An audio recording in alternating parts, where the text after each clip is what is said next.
Hai, selamat datang di dalam bahas-bahas film. Kali ini kita membahas sebuah film yang mengisahkan seorang emak-emak yang hamil dan terombang-ambing di dalam kontainer di tengah lautan. Film ini berasal dari negara Spanyol yang dirilis tahun 2023 kemarin.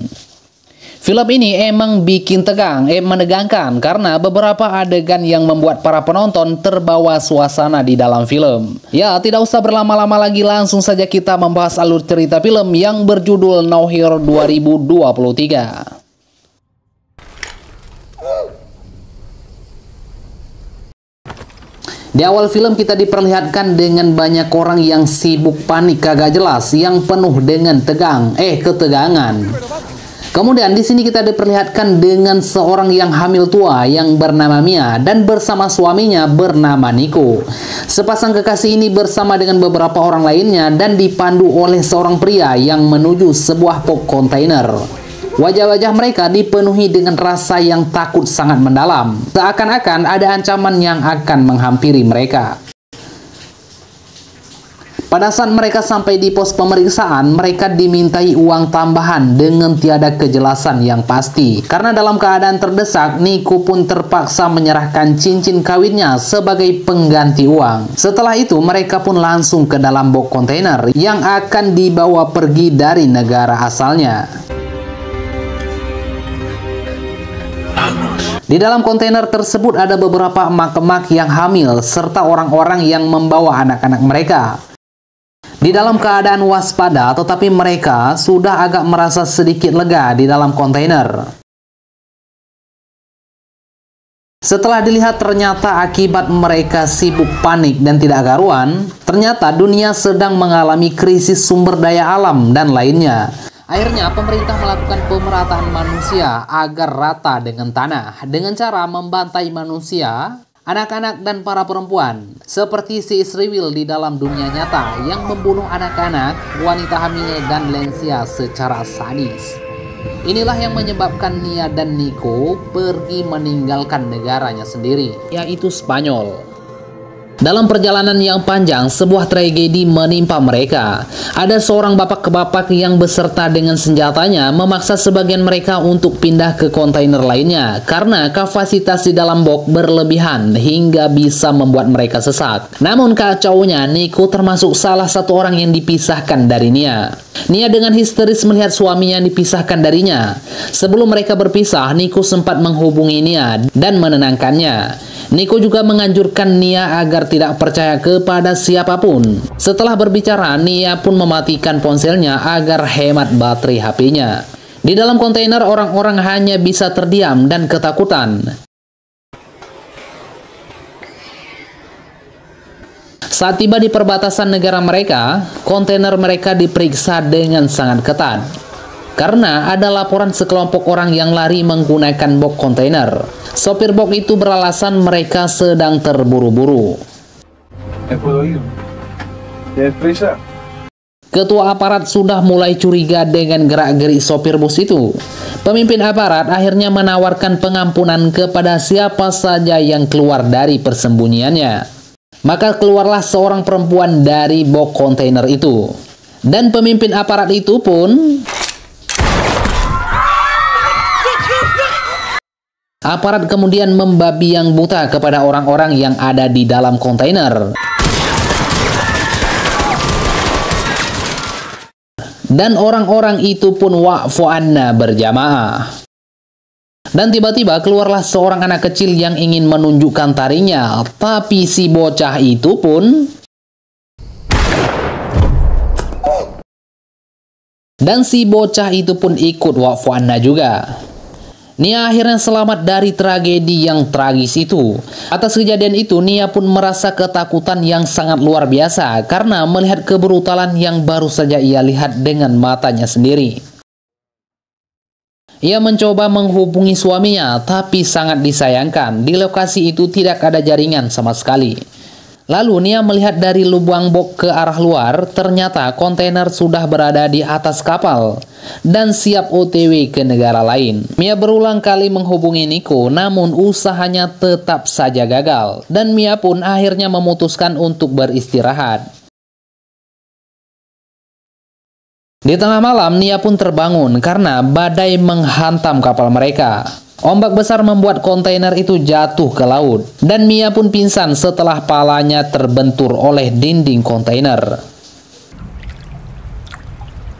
Ketika Mia tersadar, ia melihat kontainer itu mulai terisi air dari lubang-lubang kecil. Dari dalam kontainer, ia cuma bisa melihat lautan yang sunyi. Mia memeriksa beberapa alat di dalam kontainer yang bisa ia ambil manfaat, dan ada beberapa barang yang tidak ada manfaat. Akhirnya Mia pun tertidur karena kelelahan. Tidur aja kerjanya, bah. Keesokan harinya, Nia pun membuat perkiraan batas air yang bisa menyebabkan kontainer itu tenggelam. Mia menyiapkan alat tidur dari kotak kayu. Ini sebagai upaya Mia untuk bertahan hidup di dalam keadaan darurat. Lalu tiba-tiba ponsel Mia berdering dan ternyata itu adalah seorang suaminya, yaitu si Niko. Rasa bahagia Mia pun datang. Niko mengatakan ia berada di atas kapal dan berjanji untuk menyelamatkan si Mia. Rasa bahagia Mia pun datang karena masih ada harapan di dalam suasana yang sangat mencekam. Di malam hari, Mia merasakan reaksi yang hebat. Itu sebagai tanda bahwa Mia akan melahirkan dalam kondisi yang ekstrim. Mia akhirnya berhasil melahirkan dengan sendirinya dan lahirlah seorang bocah laki-laki. Ia beri nama dengan nama Noah. Setelah melahirkan, Mia pun mencoba menghubungi suaminya untuk memberitahu bahwa kerja mereka ternyata tidak sia-sia. Namun ponsel suaminya lagi-lagi tidak bisa dihubungi. Akhirnya Mia melihat alat bor dan timbul ide untuk membuka atap kontainer agar bisa keluar dari tempat itu. Pekerjaan itu Nia lakukan siang dan malam sehingga mengeluarkan banyak energi. Akhirnya Mia pun menghabiskan sebagian besar makanan karena kelaparan. Di hari selanjutnya ternyata bor itu sudah kehabisan daya dan membuat Mia bingung apa yang harus ia kerjakan. Mia pun akhirnya mencari alat-alat yang bisa digunakan untuk melanjutkan upayanya. Ya, benar saja ternyata ada sebuah pisau besi sebagai alat untuk melanjutkan usahanya, yaitu untuk membuka atap kontainer. Pekerjaan ini menggunakan pisau pastinya menghabiskan banyak tenaga. Akhirnya Mia pun kehausan. Di tengah rasa haus yang mendalam, Mia pun berhalusinasi. Ia membayangkan bahwa anaknya masih hidup, yang dulunya telah tewas di tangan aparat. Di dalam halusinasinya, anak itu bertanya, "Kenapa ibu tidak menolongku?" Mia hanya bisa menangis dan meminta maaf. Di dalam putus asanya, Mia pun mendengar suara hujan. Akhirnya hujan yang turun itu pun membawa dampak baik untuk Mia. Di dalam keadaan hujan tersebut, Mia pun mengambil Tupperware yang ditemukan sebelumnya di dalam kontainer. Hari berikutnya, Mia merasa lubang yang ia buat sudah cukup besar. Setelah perjuangan yang panjang, usaha Nia pun berhasil. Di dalam lautan yang luas, Mia berharap ada seorang yang datang untuk menolongnya. Namun, yang ia lihat hanyalah keheningan lautan, tanpa ada tanda-tanda kehidupan yang lain. Nia membuang beberapa sampah ke laut, lalu ikan-ikan pada muncul. Dan hal ini menjadi harapan baru untuk Mia bertahan hidup. Mia membuat tombak besi untuk menangkap ikan, tapi usahanya itu gagal. Setelah itu Nia melihat ada pesawat lewat, dan Nia pun mencoba memantulkan cahaya cermin sebagai sinyal kepada pesawat itu. Namun, tidak ada respon sama sekali. Malam pun tiba. Di malam itu, Mia malah terkena pecahan kaca itu pada kakinya. Mia pun menjahit lukanya dengan alat seadanya dan mengobatinya dengan alkohol yang ditemukan di kontainer. Keesokan harinya, Mia membuat kabel TV sebagai jaring sederhana untuk menangkap ikan dan menggunakan popok anaknya sebagai umpan. Mia pun berhasil menangkap beberapa ikan sebagai persediaan makanan sekaligus kekuatan untuk menyusui anaknya.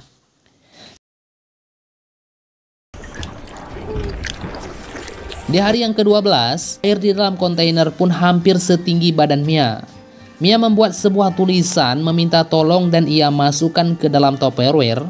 Dan ia lipat, lalu ia hanyutkan di lautan, berharap ada orang yang datang menolongnya. Di malam harinya, Mia berbicara dengan putranya yang mungil itu tentang kehidupannya sebelum semua ini terjadi. Ia bercerita bahwa ia adalah seorang guru, sedangkan suaminya adalah seorang pengusaha. Ia juga merasa kehilangan karena anak pertamanya sudah wa'fu anha yang dibunuh oleh aparat. Ia berjanji akan melindungi si Noah dengan segala cara.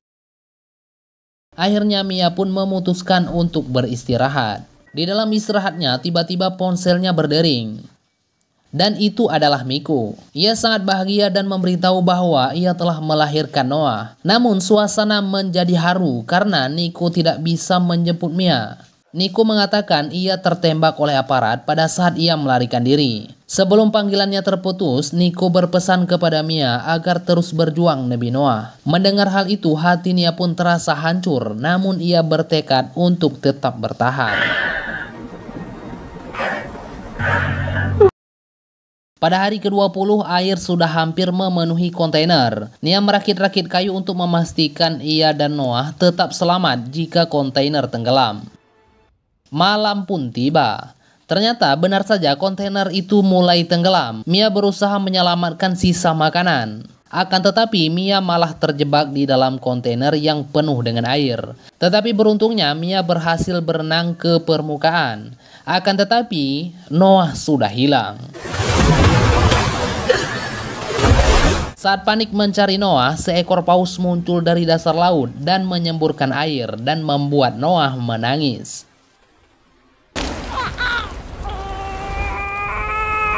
Oh, ternyata si Noah masih hidup, guys.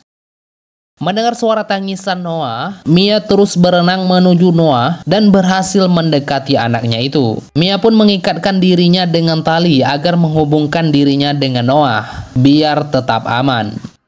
Keesokan harinya, sebuah kapal asing melihat sekumpulan burung camar berputar-putar di atas rakit Noah. Bapak-bapak asing itu pun curiga dan mendekat. Ternyata ia melihat seorang bayi di atas rakit tersebut. Dengan usaha yang keras, mereka berhasil menyadarkan Nia yang telah pingsan. Setelah itu, Nia pun mendapatkan harapan hidup setelah melewati perjuangan yang luar biasa. Dan film pun berakhir. Dalam film ini mengajarkan kita bahwa kita tidak boleh pasrah dengan keadaan. Kita harus terus berjuang untuk mendapatkan sesuatu yang kita inginkan. Meskipun terkadang kematian lebih awal menghadapi kita, tetapi setidaknya kita sudah pernah berusaha sebaik mungkin. Ya, demikian saja masalah cerita film ini. Jangan lupa like dan subscribe untuk mendukung channel ini dan menghibur kalian.